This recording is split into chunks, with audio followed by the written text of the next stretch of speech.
Welcome to Business Innovators Radio, featuring industry influencers and trendsetters sharing proven strategies to help you build a better life right now. Welcome to Brilliance Business TV, conversations with leading experts in business. I am your host, Mark Stephen Pooler. We have a wonderful guest on the show today, Dr. John Demartini. I'm a big follower of Dr. John. I was a big fan of The Secret movie and book, which he was a star of, but also his work around human behavior is incredible. And our topic today is stepping into the best version of yourself. And who doesn't want to step in to the best version of themselves? We are streaming live on Facebook, Twitter, Instagram, LinkedIn, YouTube. We're also on the E360 TV network under Fresh Takes, going out to Apple TV, Fire TV, Android, Roku, and many more. We're also on MSP, newsglobal.com, and Business Innovators Radio Network. And our new hosts that we are also on is USA Global Radio and TV Network. After that big mouthful, let's bring in our incredible guest, Dr. John Demartini. Hey, Dr. John, how are you today? I'm doing great. I'm looking forward to our interview. Well, as I mentioned, Dr. John, I am such a big fan of The Secret, even today. But the world has just changed so much since that movie. You have been on an incredible journey of really supporting and helping people to step into the best version of themselves. So I'm really, really looking forward to a great conversation with you today. Thank you. So my first question, what I want to get into around our topic, what word of wisdom do you have for anyone wanting to step in to the best version of themselves? Instead of comparing ourselves to other people and putting people on pedestals or in pits, it's wiser to compare our daily actions to what we know is most deeply meaningful, most inspiring, and most truly of highest value in our life. Whenever we're living by our highest values, we are most authentic. We raise our self-worth. We expand our space and time horizons. We become more effective and efficient, more objective, less subjectively biased, less judging, less empty, more fulfilled. And there's no more magnificence than our authentic self. And giving ourselves permission to doing that and not trying to be somebody we're not with an imposter liberates us from the baggage we carry around when we try. By putting people on pedestals, we'll minimize ourselves. By putting people in pits, we'll exaggerate ourselves. And when we exaggerate or minimize ourselves, we're not being ourselves. And there's nothing greater than being true to ourselves. We want to be loved and appreciated for who we are. When we're being who we are, we get loved and appreciated. And that occurs, that's also, when we exaggerate ourselves, we get narcissistic and project our values onto others and expect them to live in our values, which is partly futility. When we become minimizing ourselves, we become altruistic and sacrifice for others, which neither one of them are sustainable. But when we're being ourselves, we have the most sustainability, the most fair exchange, the most profitability, the most viability, and the most fulfillment in relationship dynamics. So the most significant thing we do is not compare ourselves with others, but to compare our daily actions to our highest values and stick to priority. If we fill our day with the highest priority actions, it won't fill up with low priority distractions that undermine our power. Yes.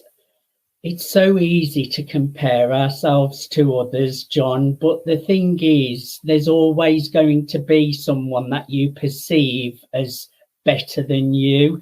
And I had to learn that myself as well and really start to appreciate my own values and what I have got to offer, because it's so easy to put other people above you. But what I learned from you as well, and I did do this exercise, you mentioned the word narcissistic. It's quite easy to label people as narcissists or psychopaths. And I got into a habit of doing that at one point in my life. And I thought to myself, actually, I'm going to do an exercise, what John does. So I thought of all the times when I had these traits myself, to balance it out. And it's so easy to judge other people, but you really do have to look at what you're judging in others and recognize it in yourself. And what I like about your work, you really put the balance into things, that we're all good, we're all bad, we're all evil, we're all saints. And I really do love that about your work, John, because too many times in the personal development space, people just want to focus on the positives.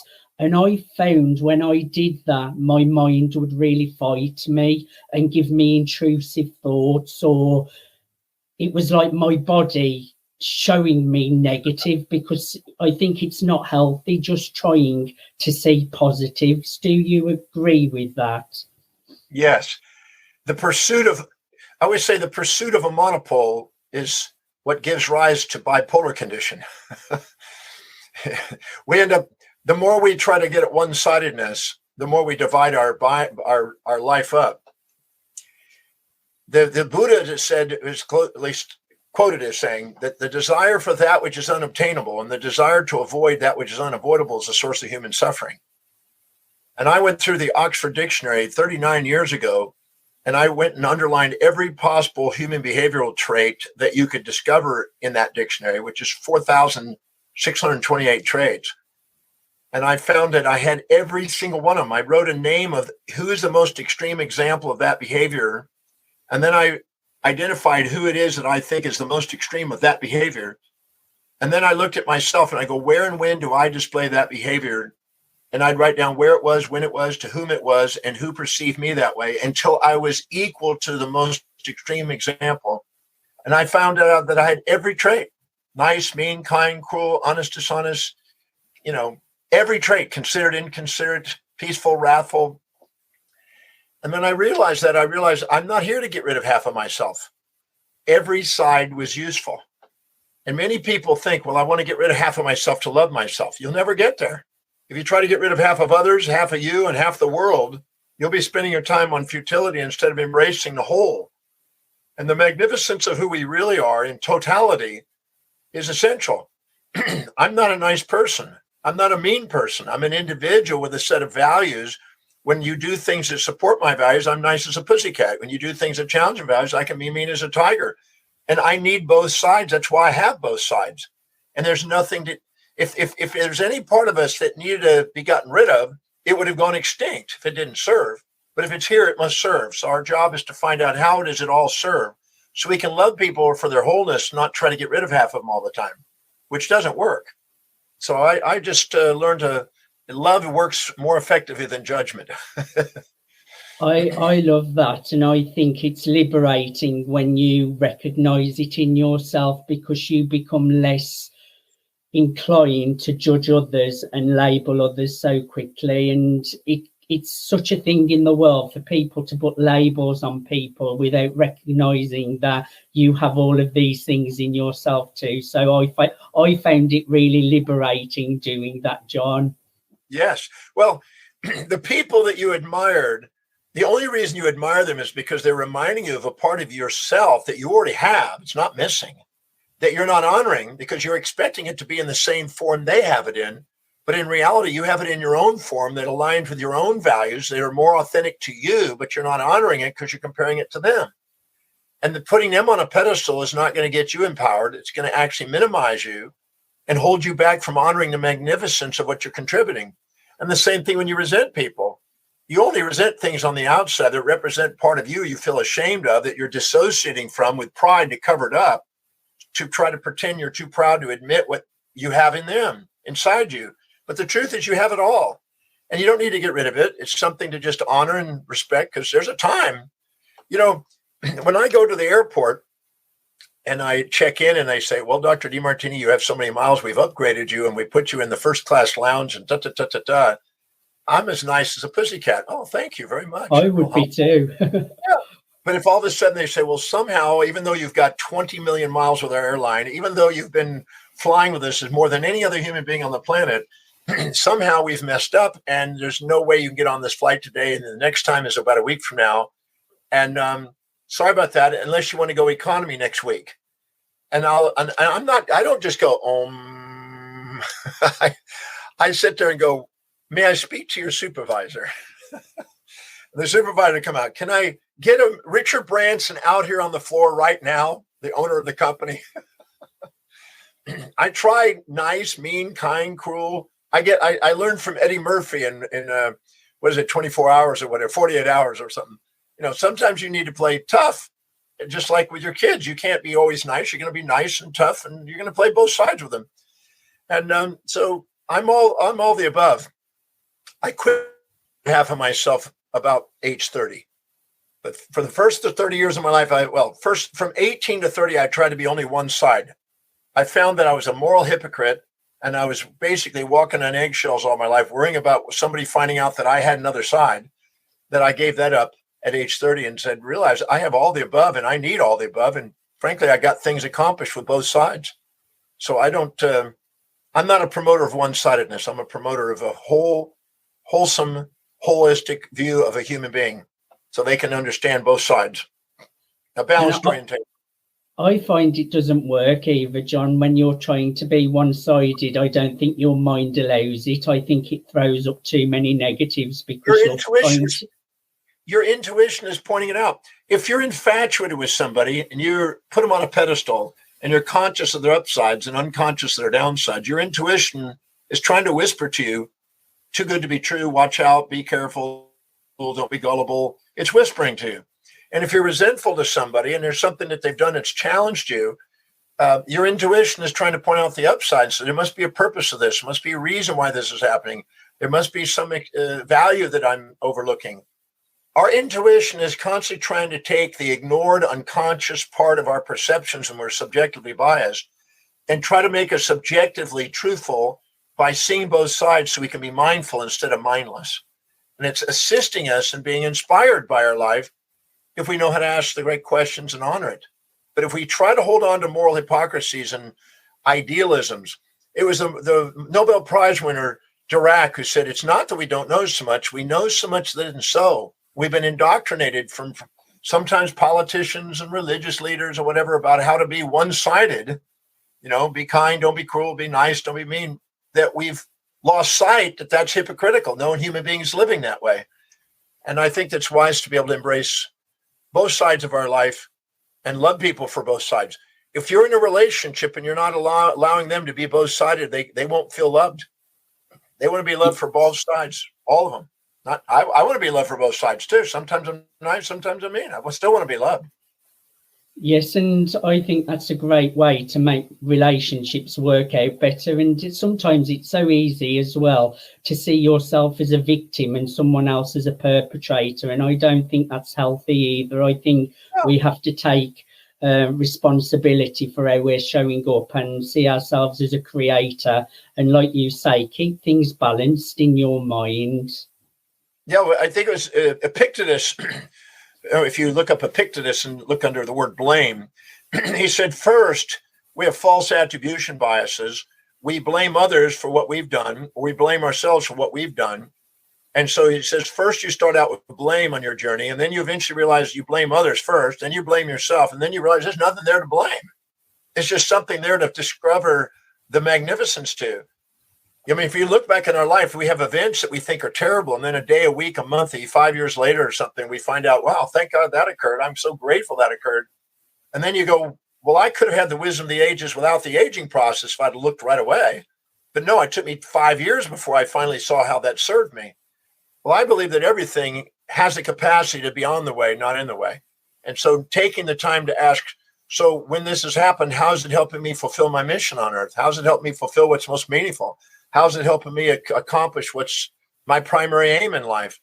If you ask that question, no matter what happens, it's on the way and you build up momentum. You become unstoppable. I see the world a bit more like that now. Things are happening for me and not to me. Exactly. What obstacles or challenges may individuals face when working on self-improvement and stepping into the best versions of themselves, John? Well, the pursuit of self-improvement actually is the first obstacle. When they realize there's nothing there they need to fix, and they Yes. wake up to the magnificence of who they are, they realize that moral hypocrisy of trying to be better compared to what? We only make a mistake in our minds when we compare our actions to somebody else's values or some tradition, convention, or moral construct out there that's somebody else injected into our life. We don't make mistakes in our own values. We only think we make mistakes when we're attempting to live in somebody else's. And we only think other people make mistakes when we project our values onto them and think they're supposed to live in our values. But people don't make mistakes in their own values because they're evaluating things through their values. So I basically help them see that we're not here. When you're hiring somebody in a company, if you hire somebody that's disengaged, that can't see how the job description is helping them fulfill what's most meaningful to them, and then they're not really inspired and intrinsically driven to act, don't look at them as if there's something wrong with them. Look at yourself and who hired them. That's what Drucker said, because you hired somebody that's a round peg in a square hole. It doesn't match. What matches is finding somebody that really absolutely is inspired to do that job and then free it up. And then they'll do a greater job than you can do, and you'll be grateful for their contribution. But you've hired somebody that you forced them into doing something that's not really inspiring to them. It's not in line with their values. And then then you think, well, they're making mistakes and there's something wrong with them. Then you have a false projected label onto them, a false attribution bias. I'm a firm believer in honoring people for who they are, and who they are is a reflection of what they value most. And the same thing for our own life. And stop being somebody you're not. Allow yourself to identify the core competency and stick to your core competency and delegate the rest away. I'm good at teaching and writing. I'm useless. I haven't driven a car in 33 years plus. I haven't cooked since I was 24. I'm 69 now. So everything that is not inspiring to me, that I have to have any form of incentive, motivation, reminder to do, I delegate to other people who would love to do it and stick to what I love doing. Teach, research, write, and travel. That's it. I don't do anything else. I'm useless everywhere else. I like that, delegating out, and they're happy to do it because that's what they're passionate about as well. And I really like your take on things, John. I think it's really refreshing to perceive the world this way, and it kind of takes so much responsibility away from you, guilt, and really to see things in the best possible way, which is so much more balanced than just seeing one-sided things. What is the best way to balance the positive and the negative thoughts that individuals face when looking to improve their mindset and step into the best version of themselves? Well, way back many years ago, I would be in my practice and I'd have let's say I have this big day. I saw a lot of patients, made a lot of income, a lot of people saying, "You're amazing, you're a great doctor, da, da, da, da, da." And I'd start letting it get to my head and I'd puff myself up and get a little bit arrogant. And then I would drive home, puffed up and like a chicken or something. And then I come home and my wife would nail me. She'd say, "You forgot to do this, you didn't do this, something else," and just deflate it. At first, and when I was really ignorant, I thought, well, I've got a toxic wife. She doesn't realize that I'm the king and I'm amazing and da, da, da, da, da. And what she was doing is taking me off the pedestal, because when I'm on this pedestal and cockily proud, I'm exaggerating myself and not actually thinking about my customer. I'm thinking about me. I've lost track of what my purpose in the business was. So I noticed I got nailed. And then if I had a really down day and I thought, oh God, what a day, then I noticed that she would massage my shoulders and lift me up and build me up. And I thought, this is crazy. If I'm down, she supports me. If I'm up, she knocks me down. But what she was doing is getting me authentic. When I was puffed up, she was bringing me down. When I was down, she's lifting me up. She's bringing me into the authenticity. But I didn't see that at first because I was addicted to the idea of only be positive, only be supportive. So what I did is I started to govern myself. When I had this cocky day and I thought, wow, I'm amazing and puffed up, right? Like a rooster or something, I started asking questions. What patient's name did I overlook today? What staff member did I not thank? What procedure did I not do as thoroughly as I could? What checklist did I overlook? And I would humble myself back down. And at the end of the day, it would calm me down when I looked at the facts and we're not looking at. And I wouldn't stop until I got a tear of gratitude for the opportunity to be of service to people. When I came home, I had an amazingly balanced, loving wife. It was amazing. The moment I was centered, she was centered. And we had a stable dynamic. And if I had a day that I felt down, whose anniversary did I remember? Who did I thank today? What procedure did I do? I asked the opposite questions. So I had 30 questions that I would not go home until I asked those questions, made sure I was centered. And when I was centered, my business was more stable and the trajectory was more consistent. My relationship was more stable. And I was not puffing myself up and getting narcissistic and putting false expectations on people, or beating myself up, getting altruistic and sacrificing because of insecurity. I was stable and maintained a sustainable, fair exchange with myself and the loved ones and my staff and my customers. Whew, that was worth knowing. If you don't govern yourself, the world around you kicks your butt until you govern yourself. Everything is a feedback to get you authentic. And a self-governed individual is an authentic individual where they maximize their potential. That's the, quote, greatest you. You said that really beautifully, actually, and I was just thinking to mention that, actually. So rather than you trying to change the way your wife was treating you or anything like that, or people around you, you went inwards and changed the way you were seeing yourself, perceiving yourself, the way you were showing up. And then the people around you reflected the change in you. And they do say the world is a mirror, don't they, John? Yeah, well, yeah, they say when you love people for who they are, they turn into who you love. And if you actually stop and look at what you're doing, because when you get cocky and self-righteous and put people down and judge, you feel empty because you're too proud to admit what you see in others inside you, and you're disowning parts, and the disowned parts feel empty. And you're not really looking and reflecting, and you're alienating people with your narcissistic idea that I deserve and they don't. And the same thing on the other side. You'll sacrifice your profit margins in business if you give away everything because you're insecure. So putting yourself on a pedestal or pit, or putting others on a pedestal or pit, never has worked and won't work. And that's been talked about as far as we can trace back 2,000, 3,000 years. That's been known. So it's just a good reminder sometime to have pure reflective awareness. True love and intimacy is pure reflective awareness, where we realize that what we see in others, we've got. I've shown and proven to people in relationship dynamics, when two people are arguing and they're fighting and they're not wanting to talk to each other and they're married, I say, what specific trait, action, or inaction do you perceive this individual displaying or demonstrating that you despise most? And they go, well, he did this and he did that. Okay, good. And what is it over on your side? Well, she did this and she did that. I said, great. Now write that down. Now go to a moment where and when you perceive yourself displaying or demonstrating that same specific trait, action, or inaction. Well, I pride myself on never being that way. I didn't ask that question. That's a defense. I said, just go and ask, where have you done it? Because we have all the traits.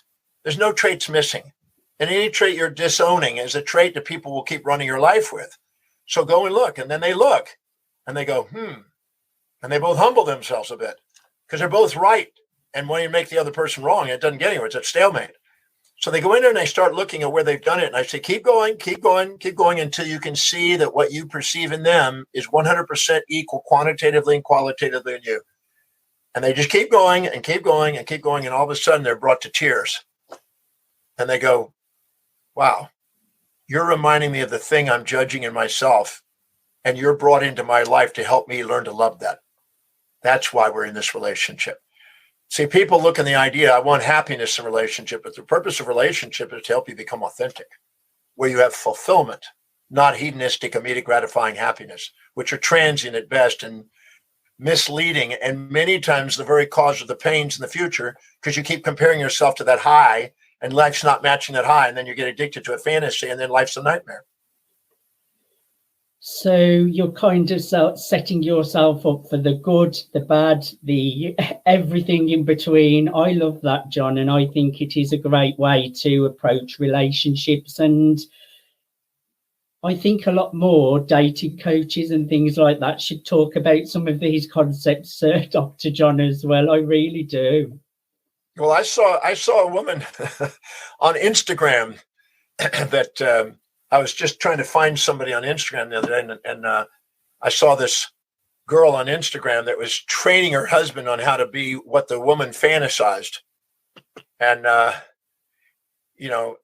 it sounded ideal. It looked ideal, but eventually that guy's going to eventually growl. He's sacrificing himself for this girl and feeding her fantasies instead of actually helping her grow.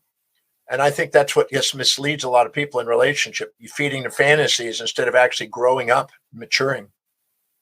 I have to admit, I get a little bit annoyed. I have to be careful what I'm scrolling sometimes because I don't like things going into my mind either as well. I'm very careful what I put into my mind, but just the whole dating thing and people talking about narcissists, and I just think that's putting yourself as a victim. I think if you're the best version of yourself and have these great beliefs, you wouldn't see yourself a victim and attract that kind of behavior, and obviously taking responsibility for what's in yourself as well. I think it can be quite toxic with some of the messages that are going around on dating and things to do with narcissism. I don't like the whole concepts of all of those things. It's a wounded individual projecting their wounds onto society and then drawing in other wounded people to abide by it with a false compassion. And I think that's misleading. I agree. It's a little bit misleading. I realize that in relationship, no matter what you're looking for, look for it and its opposite, and that's what you get. Yes. And also, I'm not judging anyone. Also, I'm not judging anyone if they are in that situation either, because I have only come to this realization myself over the last couple of years. I also have been in a victim mindset and thought I was being abused by a narcissist. And looking back now, I realize it was me projecting out all of my insecurities and everything. So I'm not judging anyone out there if they're in that position either. As long as we're addicted to support, we're going to keep getting challenge. As long as we're addicted to protection, we get aggression. Whatever we get addicted to, which keeps us juvenilely dependent, we attract its opposite to break us free from the juvenile dependency to grow up. And it's that challenge that makes us precociously independent and makes the entrepreneur. It's not the support. I've seen, I got a gentleman who is a very wealthy billionaire. He's got a son that's never had a job in his life. He's never had to work. He's never had a thing. And the billionaire is sitting there going, he can't seem to stand on his own 2 feet. I said, well, you've rescued him a whole life. What do you expect? You've never given him any challenge. You've been over supportive and protective, and he's assuming that you're going to die and he's going to get all the money. So he has no reason to do anything except party and play. He's going to be a little boy all of his life. And he's going, well, wow. And he says, well, how do I wean him? I said, do you have the courage to do it? Are you willing to be ridiculed and disliked temporarily to make him grow up? This is a real interesting challenge for some people. And but it takes the balance of support and challenge. Love is a balance of support and challenge, peace and war. In fact, all complementary opposites is what makes up love. And when people realize that true love is embracing whatever's needed, both sides of the equation, kind, cruel, nice, mean, positive, negative, support, challenge, stingy, generous, finding that balance and that Zen, middle ground, or that Taoist approach to the synthesis, this is the one that has always stood the test of time, that actually makes a stable individual. I have to agree totally. Dr. John, I thoroughly enjoyed a conversation with you today. I do want to ask you one more question. Firstly, are you still on your ship? I'm on my ship right now. I'm in Ulvik, Norway right now. We sailed in here yesterday morning, and we're here till this evening. And I'm here with my team. And I go from another place. We're going around Norway, and then we're going over to the Faroe Islands, over to Iceland, and then we're doing an expedition in Greenland. I'm going to take everybody on an expedition here. I like the sound of that. So my last question, Dr. John, what's new for Dr. John? What are you working on right now and what's up and coming? Well, since we've chatted, I've been busy writing away and doing things. We've got a new movie that just came out called Inside Effect on the power of our own healing power from within. We've got another movie coming out in November, another one in December. And I've done about 4 or 5 books since we've chatted. So we've got the productivity factor, how to do twice as much in half the time, the essentials of emotional intelligence. We've got another one called Resilient Mind. And so we've got that. And I've got a book on neurology coming out. So I've been working away. I love it. I'm speaking, researching, writing, and doing what I love doing and traveling. You mentioned healing as well, Dr. John, and I've discovered this incredible thing. It's called trauma release exercises. It's absolutely incredible. You do like this exercise and it does something to a muscle. I can't remember the name of the muscle, but you know how dogs shake when they're scared? That's releasing trauma. Well, humans have this ability as well. And you do this exercise and it does something to the muscle and you naturally shake like that. And what that is doing is releasing all trauma that is stored in the body. I have never done anything like it. I was in my head a little bit, and what it's done, it's brought me back into my body. It's like brought me back into my body so I can observe my mind rather than being totally in my head. But the great thing is with this healing, you don't have to go into your mind or talk about anything. It's just literally getting the natural tremor of the body, what you naturally was born to do. But as children, when your parents hug you, when you're shaking, you lose that ability to shake off trauma. And these exercises get that back into the body. It's incredible. T-R-E. Trauma release exercises. I have never found something so powerful for bringing you back into balance. It's incredible. Okay, I'll look it up. So Dr. John, share with our audience how people can connect with you and why they should connect with you. What have you got going for them? Well, if anybody would like to reach me, going to drdemartini.com, that website. On there, you can go and do evaluation on what's really, really, really priority to you, your values, which is a gold mine. If you like to do it, it's free, it's complimentary, it's private. And they can just go and browse the Dr. Demartini show, or they can go and go look through the media section. There's radio, television, newspapers, magazines. There's all kind of articles and information on there. It's an educational website, so people can probably stay on there for the rest of their life. There's so much on there. Yes, you have an incredible website with lots of value, Dr. John. Dr. John, thank you so much for being my guest today. I would encourage everyone to go to drdemartini.com. That's drdemartini.com. Thank you so much for being my guest today. I thoroughly enjoyed having a conversation with you. Thank you. I appreciate it. Thank you for giving me the opportunity to be with you again. The pleasure's been all mine. Thank you, everyone, for joining. Thanks for listening to Business Innovators Radio. To hear all episodes featuring leading industry influencers and trendsetters, visit us online at businessinnovatorsradio.com today.